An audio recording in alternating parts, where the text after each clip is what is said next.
Днес много хора практикуват йога, но не знаят, че е като наркотика. Дават ти временен мир, но така изглежда само на повърхността. Сякаш прикриваш дълбока рана, без да можеш да я излекуваш. Вътре в теб остава грехът, който те води към смърт. 2 милиона километра в търсене на любовта. Така се казва книгата на немския автор Клаус Кенет. Тя беше представена на 30 септември в Богословския факултет, а авторът ти гостува в България. Той разказва своята история за търсенето на любов и истина. Изразен в километри, изминатият път към любовта се равнява на разстояние по-голямо от 50 обиколки на Земята. Започнах да пътувам по света, защото си мислех, че ще намеря любовта в религията.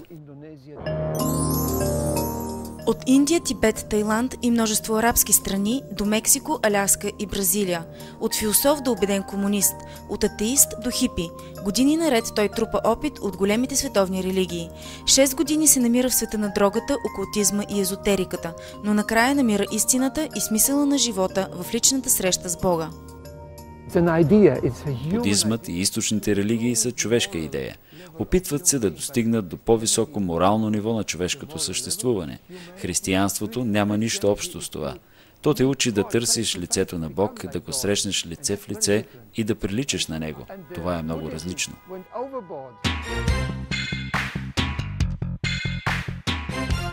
В студиото ни сега е госпожа Мария Иванова от издателство Омофор. С нея ще разговаряме за наскоро излязлата книга на Клаус Кенет «2 милиона километра в търсене на любовта». Първо да ви попитам, здравейте, какво ви насочи към тази книга? Какво ви заинтригува и ви накара да я издадете? Лично мен, това, което ме мотивира през тези месеци да работим върху книгата и да направим всичко възможно тя да излезе по-скоро на книжния пазар, беше драматичната житейска история, която тази книга ми откри. От първите страници те грабва, увличате, трогвате. Неминуемо ставаш съпричастен на житейската драма, която Клаус Кенет споделя много искрено, разголвайки цяло своята душевност. Книгата бихме могли да разберем именно навлизайки най-напред в този драматичен житейски етап от живота на Клаус Кенет, роден в Германия, 1945 година. Неговото семейство бяга от настъпването на Червената армия. Именно в този тежък за семейството му момент той се ражда. Аз имах тежко детство. Чувствах се много самотен. Не получавах любов от майка си, баща ми не напусна, когато бях малък. Майка ми беше католическа вярваща и ме мразеше, тъй като практикуваше окултизъм. Много често губеше контрол и ме биеше до кръв с метални предмети. Бях ужасен от нейния образ. Често бягах от къщи, но полицията ме връщаше отново и отново. По-късно майка ми се отказа от мен и ме даде на един католически свещеник да ме превъзпитава.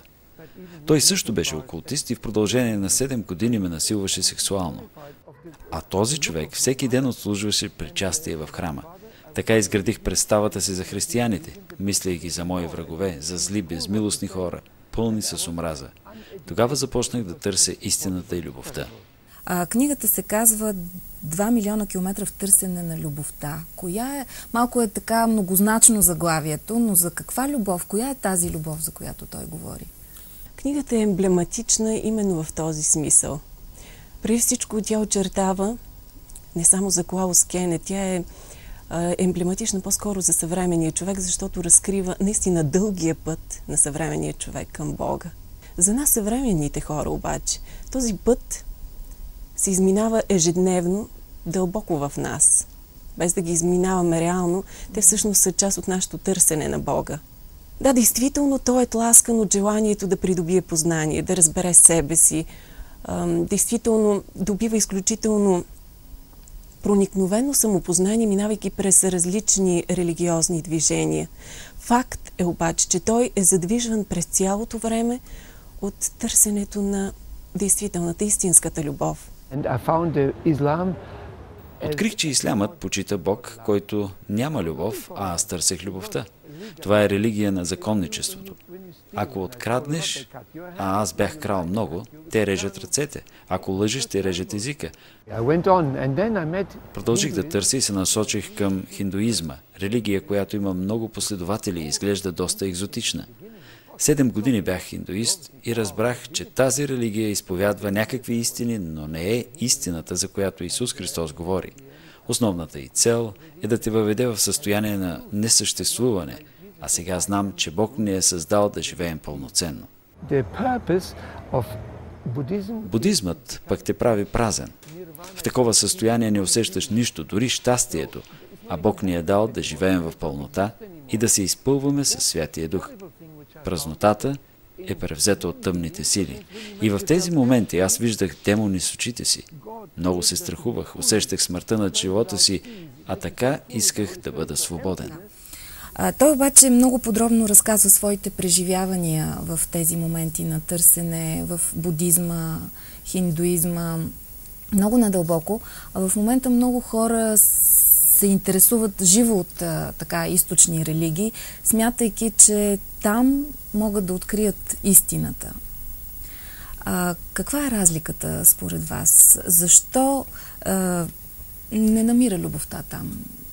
Това, което мога да кажа е, че тази книга няма да ни разкрие задълбочен критичен анализ на източните учения, нито на будизма, нито дори на атеизма, но ни разкрива много ясно психологичното преживяване на човека, който става част от тези учения. Не толкова стремежа към познание му дава тази възможност да прекрачва отново, да излиза от поредното познание и да върви напред, а стремежа му да открие една персонална любов. Именно това персонално общуване е което липсва в източните учения. Чувствах се толкова самотен след всичките опити в търсене на любовта в философията, психологията, секса, наркотиците. Не можех да живея по този начин и исках да се самоубия. Тръгнах да скачам от покрива на къщата, в която живеех. В този момент усетих как някой стои отдясно ми. Не виждах никого, но знаех, че там имаше някой и чух глас, който ми каза: "Ти не си сам." Усетих присъствие на мир и любов. Беше толкова истинско и силно. И ето, че аз не скочих.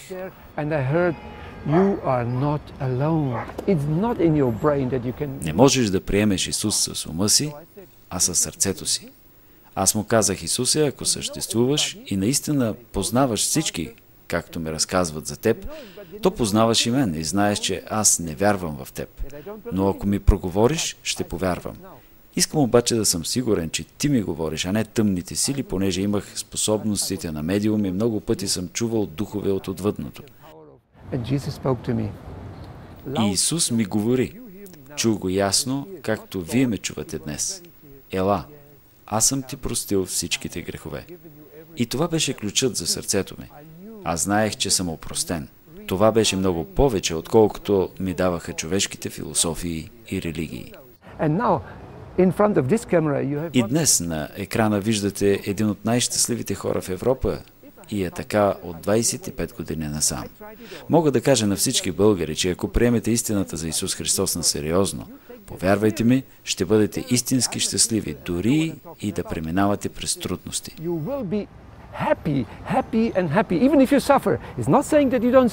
Когато той започва да разказва след вече тръгването си по християнският път, ако мога така да се изразя, за своите така много живи, образни срещи, разговори дори с Господ Исус Христос, с така чудесни отговори на молитви, една такава жива връзка, която наистина грабва читателя и го кара да иска нещо такова. Защо обаче според вас повечето християни не могат да преживеят това нещо? Дори самите те му задават такива въпроси.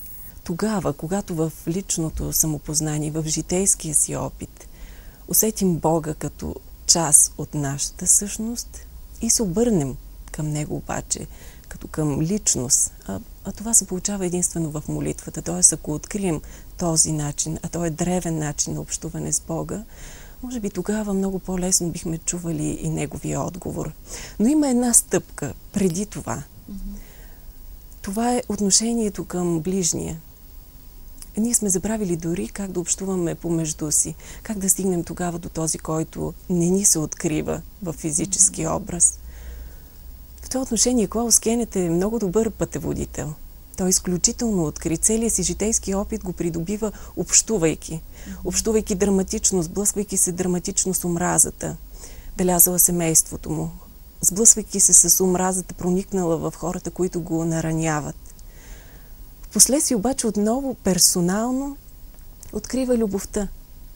И през целия си път е белязан от нея. Ето има един много драматичен момент в книгата, когато е готов да напусне живота. След всичко, което му се случва, той не открива смисъл и е готов да се откаже от живота.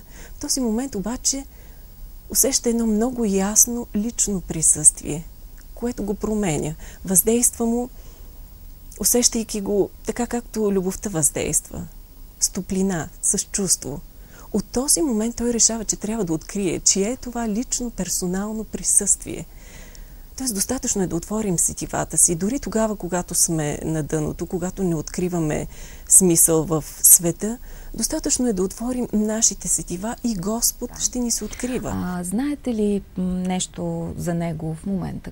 Какво се случва с Клаус Кенет в момента? Къде живее той? До неотдавна е бил учител в Фрибург. Всъщност след много дълъг период на лутане той се мобилизира, завършва своето образование, след това става преподавател, една изключително сериозна и важна професия. В общуването с него, което така или иначе ми се наложи, докато подготвяхме книгата, откривам един много щастлив, много отворен, много сърдечен човек, който като че ли има едно единствено желание да сподели своя опит, да сподели своята радост от срещата с Бога и по този начин да помогне на всеки един от нас да се открие за тази среща. Съвременното православие е същото, каквото е било преди 2000 години. Състои се в това да приемеш Христос в сърцето си. Това са хора, които са светлината на света и даряват любов. Съвременното православие трябва да е задвижено от Святия Дух и точно за това е нужно да се молим и да мотивираме младите хора да опитат истинския живот. И един последен въпрос. Хората, които биха желали да си закупят тази книга, къде могат да я намерят? Книгата е разпространена вече и в големите вериги книжарници, Хеликон, Пингвините. Разбира се, могат да я открият в православната книжарница, както и в нашия онлайн магазин, където могат да я получат и с отстъпка. Благодаря ви много за този разговор. Уважаеми зрители, това беше Мария Иванова от издателство Омофор. Ако ви е заинтригувала книгата 2 милиона километра в търсене на любовта, разбрахте в кои книжарници можете да я закупите. А ние ще се видим отново следващата неделя в 14:30. Повторението на това предаване може да гледате в понеделник от 9:30.